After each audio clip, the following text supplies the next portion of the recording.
Hi guys! Welcome to another vlog. And for tonight's vlog, ay meron akong taste review na pagkain. Actually, hapon ko pa ito gustong makain.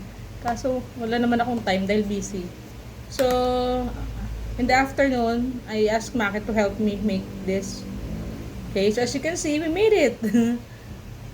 Look guys, nagawa na namin. And titikman ko to guys. Ayan guys siya, oh. Mango yung ginawa naming toppings. And by the way guys, eto pala yung PET container, PET container na ginamit ko sa mga gusto din gumawa. Okay, so 280 ml. Click the link guys kung gusto nyo maganda siya, oh. Tingnan nyo naman.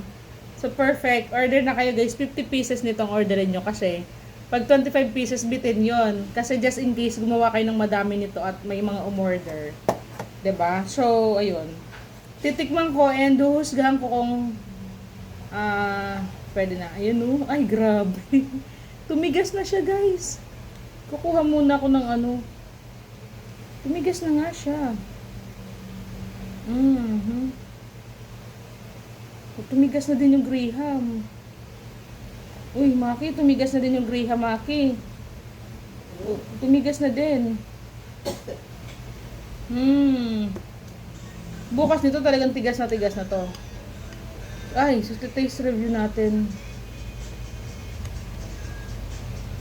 Yun guys, oh.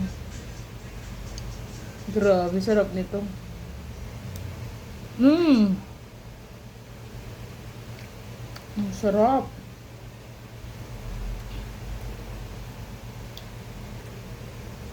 Ang bilis mag-get hard ng Graham sa bottom. Ang sarap, grabe. Ang tagal na kasi akong pinapagawa nito ni Mr. ko. Sabi niya gumawa ka kasi masarap. Gumawa daw siya. Ay! Tumigas yung kinabahan ako. Yung Graham tsaka butter, diba? Yung bottom niya.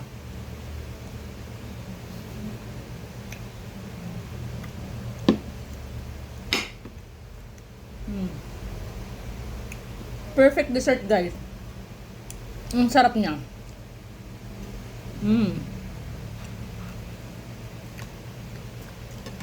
It's a pop. I-check ko ang presyo kung kano aabutan per ganitong tab. Kasi yung isang 225 cream cheese ang nagawa lang namin sa 4 na ganito. Okay? So bye. Thanks for watching. Try nyo na guys. Gawa na kayo tapos order na kayo ng ganito. Ang ibang gawa nila para dumami, hinahaluan daw nila guys ng gulaman.